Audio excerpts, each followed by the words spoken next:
మాజీ ప్రధాని ఇందిరాగాంధీ హయాంలో నిరుపేదలకు ఇచ్చిన భూమిపై గత ప్రభుత్వ పెద్దల కళ్లుబడ్డాయి. పరిశ్రమల స్థాపన కోసం భూములు కావాలంటూ లబ్ధిదారులకు ఎంతో కొంత ముట్టచెప్పి స్వాధీనం చేసుకునేందుకు ఆనాటి ప్రభుత్వం గ్రీన్ సిగ్నల్ ఇచ్చింది. అంతే, అనుమతి ఇవ్వడమే ఆలస్యం సందట్లో సడమేయలా ఫేక్ లబ్ధిదారులకు సృష్టించి ప్రభుత్వ సొమ్ముకు గండి కొట్టారు. కానీ ఇంతవరకు అక్కడ ఒక్క పరిశ్రమ రాలేదు, ఉపాధి కల్పించలేదు. హైదరాబాద్ కూతవేటు దూరంలో ఉన్న షాద్నగర్ పరిసరాల్లోని ప్రభుత్వ భూమి లూటీపై ప్రత్యేక కథనం.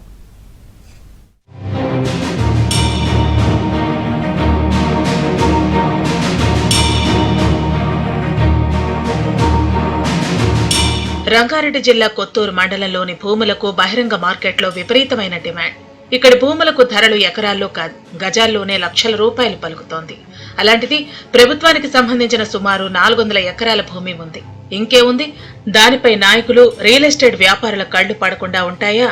కొత్తూరు మండలం సిద్ధాపూర్ గ్రామంలోని 252, 278, 361 సర్వే నెంబర్లలో 342 ఎకరాల భూమి ఉంది.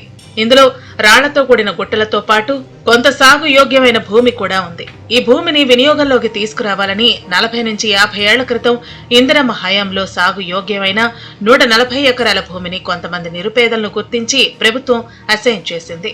మిగతా భూమిలో గుట్టలు ఉండటంతో మైనింగ్ కు అనుమతులను ఇచ్చింది. కాగా గత ప్రభుత్వ హయాంలో ఈ భూముల్లో భారీ పరిశ్రమలు స్థాపించడం లేదా ఎయిమ్స్ లాంటి సంస్థలను నెలకొల్పేందుకు అనువుగా ఉందని ప్రభుత్వం లబ్ధిదారుల నుంచి తిరిగి భూములను స్వాధీనం చేసుకోవాలని సంకల్పించింది.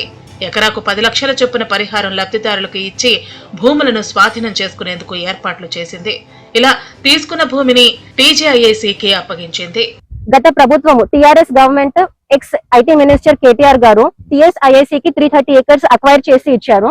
రైతులకి ఎలాంటి న్యాయం జరగలేదండి. 10% మార్కెట్ వాల్యూ కూడా కాంపెన్సేషన్ వాళ్ళకి రాలేదు. ఈ అన్యాయం జరిగినందుకు 2021లో రైతులమందరం కలిసి ఆనరబుల్ హైకోర్టు ని అప్రోచ్ అయ్యాము. Honourable high court WP number 6026, WP number 25583, WP number 18068 లో మాకు ఆనరబుల్ హైకోర్టు ఆర్డర్ ఇచ్చారు. అయితే ఇక్కడే గత పాలకులు తమ చేతివాటాన్ని ప్రదర్శించారు. అనేక మంది ఫేక్ లబ్ధిదారులను సృష్టించారు. స్థానిక ప్రజాప్రతినిధులతో పాటు నియోజకవర్గ స్థాయి నాయకులు కూడా చేతులు కలిపి ప్రభుత్వ ఖజానాకు గండి కొట్టారు.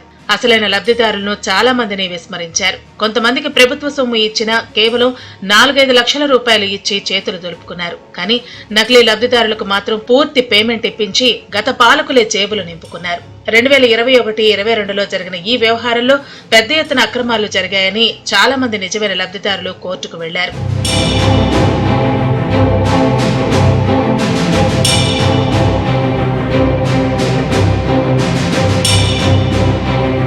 అయితే కాంగ్రెస్ ప్రభుత్వం అధికారంలోకి రావడంతో నిజమైన లబ్ధిదారుల్లో మళ్లీ ఆశలు చిగురించాయి. ఈ మేరకే షాద్నగర్ ఎమ్మెల్యే వేర్లపల్లి శంకర్ సిద్ధాపూర్లో గత ప్రభుత్వం టీజీఐఏసీకి కేటాయించిన ప్రభుత్వ అసైన్డ్ భూముల వ్యవహారంలో జరిగిన అక్రమాలపై విచారణ జరిపించాలని రెవెన్యూ మంత్రి పొంగులేటి శ్రీనివాసరెడ్డి కలిసి విజ్ఞప్తి చేశారు. తెలంగాణ ప్రభుత్వం వచ్చిన తర్వాత 3 ఎకరాల పొలం ఇస్తామని చెప్పి 3 గుంటలు గాని 3 గజాలు గాని ఇవ్వలే.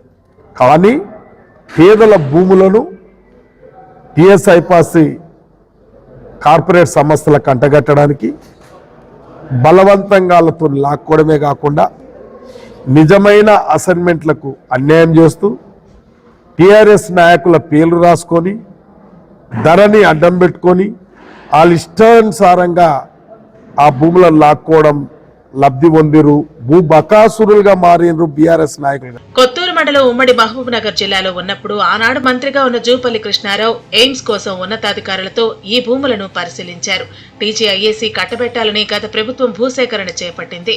మొదటగా ఇక్కడ ఐటీ పరిశ్రమను తీసుకురావాలని అప్పటి ఐటీ శాఖ మంత్రి కేటీఆర్ ఆలోచించారు. అనంతరం ఇక్కడ ఫుడ్ ప్రాసెసింగ్ యూనిట్లను ఏర్పాటు చేయాలని కూడా సంకల్పించారు. అందుకే ఇక్కడ లబ్ధిదారులతో సంప్రదించి భూమిని స్వాధీనం చేసుకోవాలని నిర్ణయించారు. 30 రోజుల పాటు రెవెన్యూ అధికారులు క్షేత్రస్థాయిలో సర్వే నిర్వహించి ఈ ప్రాంతమంతా 60% పైగా కొండలు, గుట్టలు ఉండటంతో క్రషర్ మైనింగ్ కు అనుమతులు ఇచ్చారు. అదే అదనుగా నాయకులు అక్రమాలకు తెరలేపారు.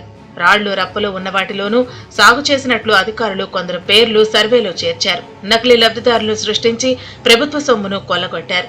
ఈ వ్యవహారంలో అసలైన లబ్ధిదారులు అధికారుల తీరును నిరసిస్తూ రాజకీయ నాయకులతో కలిసి అప్పట్లో ధర్నాలు కూడా నిర్వహించారు. రైతులకు మీది కాదని చెప్పి ఇప్పుడున్న ఎంఆర్ఓ గారు వాళ్ళు అందరూ వచ్చేసి రైతులను మీరు ఇలా దున్నొద్దని అంటారు, కానీ దానిలో ఎలాంటి ఇండస్ట్రియల్ పార్క్ రాలేదు, ఏం రాలేదు, ఎలా ఉన్న ల్యాండ్ అట్లనే ఉంది.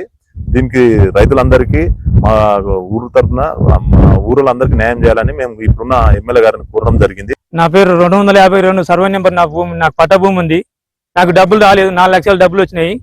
వీళ్ళకు వాళ్ళకని లెంక పెట్టి నా డబ్బులన్నీ వాళ్ళందరికీ చేసిన సర్పంచ్ గారు మస్తు మోసం చేసిండు. నాకు పక్క భూములకు కూడా వేరే నెంబర్ ఉండి వాళ్ళు లేని వాళ్ళకి కూడా 2 ఎకరాలు 3 ఎకరాలు 4 ఎకరాలు 5 ఎకరాలు 10 ఎకరాలు రాసి పెట్టిండి. ఇట్లా సర్పంచ్ కూడా 8 ఎకరాలు రాసుకుంటూ కూడా ఆయన కూడా మాకు డబ్బులు సరిగా రాలేదు సారు, మాకు న్యాయం చేయాలని చెప్తున్నాం సార్.